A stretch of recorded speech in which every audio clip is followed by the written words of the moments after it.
una de las causales de inadmisibilidad que se alegaba por parte del Estado justamente era la fórmula de la cuarta instancia, porque decía, bueno, pues yo tengo la posibilidad de pues declarar improcedente si considero que esto se trata de un derecho político y contra derechos políticos no procede el amparo, por ejemplo.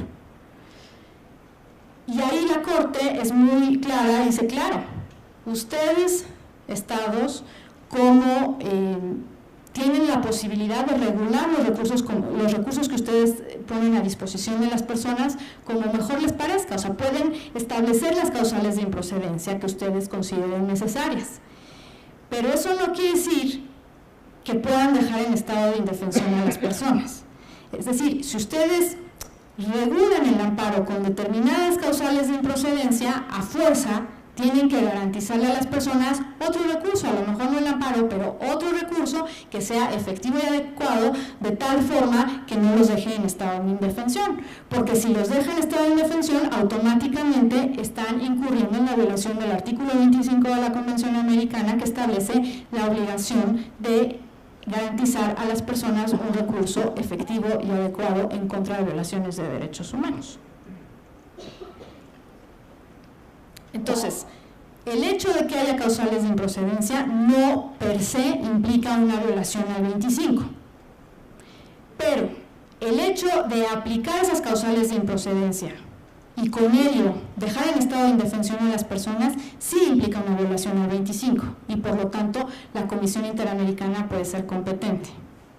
O el hecho de que exista una causal de improcedencia y ésta se aplique de forma arbitraria, es decir, no fundamentada y no motivada, también genera una violación al debido proceso por falta de fundamentación y motivación adecuada y por lo tanto una violación al artículo 8 de la Convención Americana. Y si con eso se deja sin otro recurso a las personas, pues automáticamente se actualiza también la violación del artículo 25, que es la falta de un recurso efectivo o la falta de garantía de una protección judicial.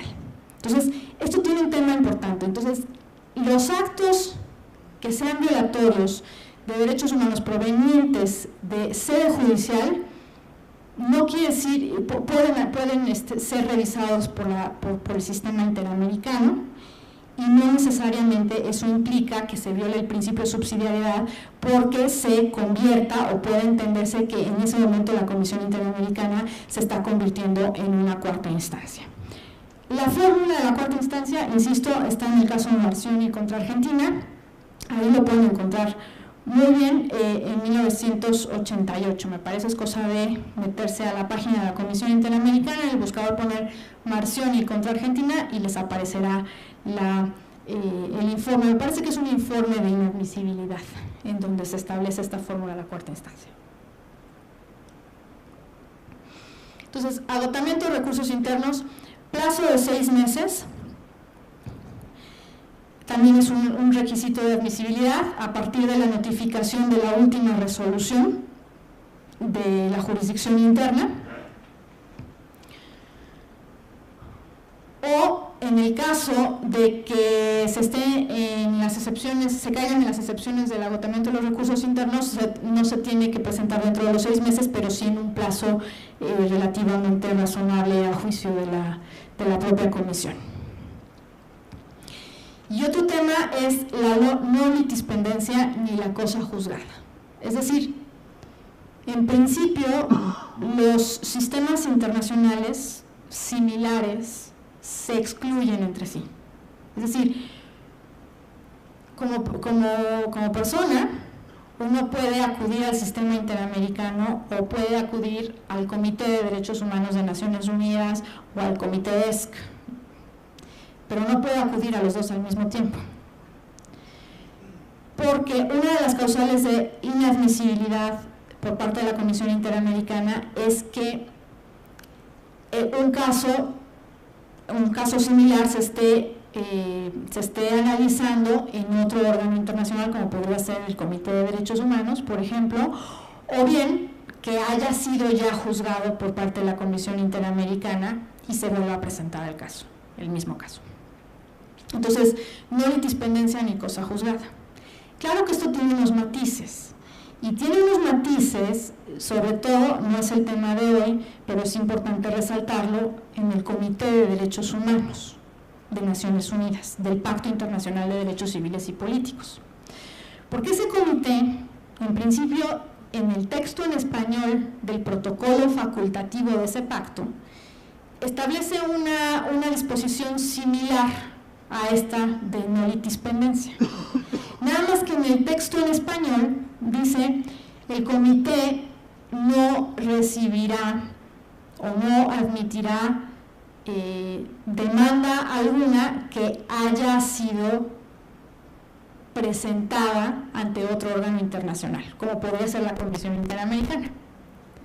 Pero el texto en inglés del protocolo facultativo establece que no podrá admitir ese Comité de Derechos Humanos una demanda que esté siendo conocida por otro órgano internacional. Entonces, como la versión en inglés es la más protectora para el acceso a la justicia, en aras del principio pro persona, el Comité de Derechos Humanos lo que ha interpretado a la luz de toda su jurisprudencia es que si el caso no es admitido, por ejemplo, ante la Interamericana, puede presentarse después ante el comité. Si la Comisión Interamericana ya juzgó de fondo, entonces a lo mejor ya no podrá ser admitido por el comité. Pero si no se entra al análisis de fondo, puede ser admitido por el comité. E inclusive ya hay precedentes del comité que ha admitido casos que han sido presentados ante el Tribunal Europeo de Derechos Humanos o ante la Comisión Africana de Derechos Humanos, y estos casos han sido inadmitidos por parte de estas instancias, y posteriormente el Comité de Derechos Humanos ha admitido esa petición, que ha sido declarada inadmisible en los otros casos. Entonces, eso es también importante. Y bueno, estas son, por supuesto, si es una petición manifiestamente infundada porque no expone hechos que caractericen violaciones de derechos humanos, pues, por supuesto, será declarada inadmisible también. Eso es en cuanto a la admisibilidad. Entonces, una vez que se le da el traslado al Estado, la admisibilidad puede ser 2-3 años discutiendo sobre estos temas de admisibilidad, hasta que finalmente termina esta fase con un informe por parte de la Comisión, ya sea de admisibilidad del caso o de inadmisibilidad del caso. En el caso de que lo declare inadmisible, en ese momento se termina el sistema interamericano. Con esa resolución ya no hay más que hacer. O sea, es definitiva e inatacable cuando hay un informe de inadmisibilidad por parte de la Comisión. Si el caso lo declara admisible, entonces se fija con ese informe de admisibilidad la litis del caso. Es decir, va a decir: admito el caso porque presumo violaciones a este y este artículos. Entonces fija la litis la Comisión y se pone a disposición de las partes para alcanzar una solución amistosa. Si las partes deciden entrar a una solución amistosa, lo cierto es que el proceso de solución amistosa suspende el fondo.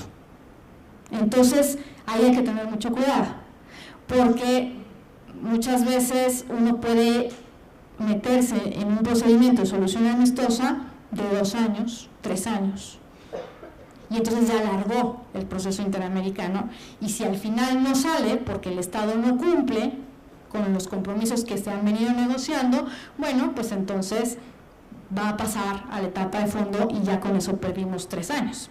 En algunos casos uno se puede dar el lujo, en otros no. O sea,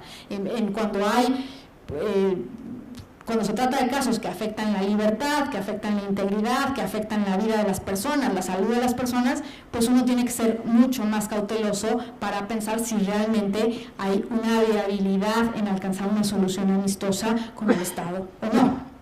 Lo cierto es que si uno se somete a un proceso de solución amistosa y se alcanza un arreglo, y este arreglo es publicado en un informe de la Comisión Interamericana, que es el llamado informe 49, porque está previsto en el artículo 49 de la Convención Americana. Con ese informe publicado termina el proceso interamericano. O sea, la Comisión podrá analizar o podrá supervisar el cumplimiento de ese informe, pero con eso se terminó el proceso interamericano si se llegase a la solución amistosa. Y si no se llega a una solución amistosa, siempre está el fondo. O si uno no quiere entrar en un proceso de solución amistosa, está el fondo. Y entonces el fondo, a través de la fijación de la litis con el informe de admisibilidad, es que comienza la fase de discusión entre el Estado y las víctimas o los peticionarios sobre el fondo de la cuestión, sobre las violaciones, sobre los estándares, el contenido de los derechos que se encuentran violados, por qué se encuentran violados, etcétera, etcétera. Y esta fase puede durar otros 2 años aproximadamente, hasta que finalmente la Comisión Interamericana adopta un informe de fondo. Cuando adopta el informe de fondo, hay 3 posibilidades. Que concluya que no hubo violaciones, entonces se tratará de un informe de no violaciones, y ahí se acabó, muy raro, pero ahí se acabó el caso, ahí se acabó el sistema interamericano. O bien, encuentra violaciones. Si encuentra violaciones, entonces dictará el llamado informe 50. ¿Por qué 50? Porque está previsto en el artículo 50 de la Convención Americana. Y la característica de este informe es que es confidencial. Es decir, quien conoce este informe es la Comisión y el Estado. Las víctimas y los representantes de las víctimas no conocen este informe.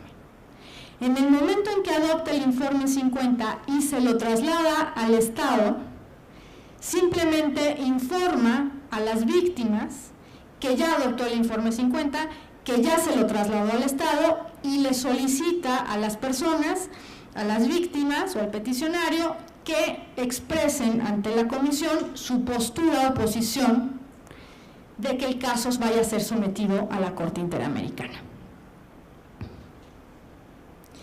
Y que informen sobre su posición teniendo en cuenta la naturaleza y gravedad de la violación, teniendo en cuenta la necesidad de una jurisprudencia, del desarrollo jurisprudencial sobre el tema que se trate, o sobre el efecto en los ordenamientos jurídicos de los Estados miembros que un sometimiento a la Corte de ese caso puede tener. O sea, esos son como los 3 temas en donde uno tiene que informarle a la Comisión la posición de las víctimas sobre si el caso debe o no ser sometido a la Corte Interamericana de Derechos Humanos. Al Estado le traslada el informe 50 y le da un plazo de 2-3 meses para cumplir con las recomendaciones que tiene ese informe. Y si esto no lo hace, entonces hay 2 posibilidades. Una es que decida someter el caso a la Corte Interamericana por no cumplimiento del informe 50, tomando en cuenta la postura de las víctimas sobre el sometimiento del caso ante la Corte. Aquí es importante decir que la regla hoy en día es que el caso sea sometido a la Corte, la excepción es que no sea sometido a la Corte, porque se necesita una mayoría absoluta de los comisionados para que el caso no vaya a la Corte. Si no se logra esa mayoría absoluta, el caso va a la Corte, si no cumple el Estado con el informe 50. Entonces, puede someter el caso a la Corte, o bien decidir no someter el caso a la Corte y simplemente dictar el informe 51. 51 porque está en el artículo 51, y la característica de este informe 51 es que este sí es público, que básicamente es el informe 50 que fue confidencial en algún momento, hecho público, y por supuesto me imagino que retocado un poquito, negociado un poquito con el Estado, y aparece el informe 51. Con el informe 51 se termina el procedimiento interamericano. O sea, si el caso no es sometido a la Corte, con el informe 51 termina. El carácter o la naturaleza de todos estos informes de la Comisión Interamericana son de naturaleza simplemente recomendatoria. Si nos ponemos, son recomendaciones. Finalmente es un órgano cuasi judicial y sus resoluciones son recomendaciones. Esa es la naturaleza de los informes. Ahora, otra cosa distinta es que a raíz de la reforma constitucional, al menos en este país, no tenga el Estado la obligación de cumplir con eso. O sea, ¿qué quiero decir con esto? La naturaleza de esos informes no puede decirse más que es recomendatoria. Pero los Estados, desde el punto de vista internacional, cuando firman y ratifican un tratado internacional, en este caso la Convención Americana sobre Derechos Humanos, se comprometen a no frustrar el objeto y fin del tratado. Entonces, el hecho de que no cumplan con unos informes que, si bien tienen carácter de recomendaciones, en realidad lo que están haciendo es frustrar el objeto y fin del tratado. Porque el objeto y fin del tratado era establecer un mecanismo de protección de derechos humanos que está previsto por una convención por una comisión y una Corte Interamericana. Ya se me acabó el tiempo, pero antes de terminar con esto, quiero decir, si se somete a la Corte, el caso va a la Corte Interamericana y la Comisión Interamericana o el Estado son los que pueden someter el caso ante la Corte Interamericana. Las personas no. O sea, siempre es la Comisión Interamericana o los Estados. Quienes tienen el jus standi, que ese es el término en materia internacional, es la Comisión Interamericana y los Estados, no las personas. Y someten el caso con el informe 50. Digamos que el informe 50, el confidencial, es el que va a hacer las veces de la demanda ante la Corte. Pero una vez sometido el caso ante la Corte, las personas, las víctimas, los representantes de las víctimas, tienen plena participación en el procedimiento ante la Corte. Esto no había sucedido antes, ya sucede, afortunadamente, y hoy en día, a partir de 2009, el papel de la Comisión Interamericana ante el procedimiento ante la Corte Interamericana es un poco más reducido, se reduce a un ministerio público guardián del orden público interamericano, aunque sigue teniendo participación. Y el procedimiento de la Corte es nada más una fase escrita, una fase oral, donde hay una audiencia, una sola audiencia para los casos, y la fase escrita tanto de demanda, contestación de demanda, y finalmente la presentación de los alegatos y de las pretensiones de las partes. No me alcanzó el tiempo para abordar con más tranquilidad la parte de la Corte Interamericana, pero creo que con estos temas, estos puntos de contacto eran los que quería yo resaltar en esta hora y media que tenía, ¿no? Espero haya sido eso de utilidad. Gracias.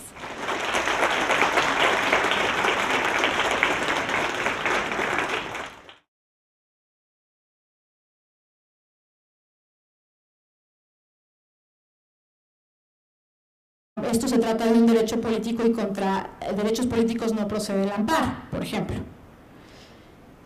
Y ahí la Corte es muy clara y dice, claro, ustedes, Estados, como tienen la posibilidad de regular los recursos que ustedes ponen a disposición de las personas como mejor les parezca, o sea, pueden establecer las causales de improcedencia que ustedes consideren necesarias. Pero eso no quiere una americana que establece la obligación de garantizar a las personas un recurso efectivo y adecuado en contra de violaciones de derechos humanos. Entonces, el hecho de que haya causales de improcedencia no per se implica una violación al 25. Pero el hecho de aplicar esas causales de improcedencia y con ello dejar en estado de indefensión a las personas, quiere decir que puedan dejar en estado de indefensión a las personas.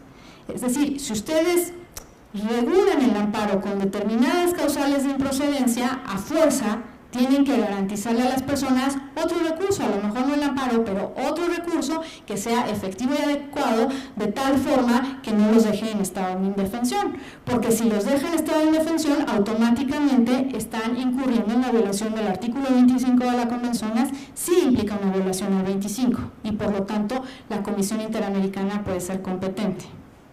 O el hecho de que exista una causal de improcedencia y ésta se aplique de forma arbitraria, es decir, no fundamentada y no motivada, también genera una violación al debido proceso por falta de fundamentación y motivación.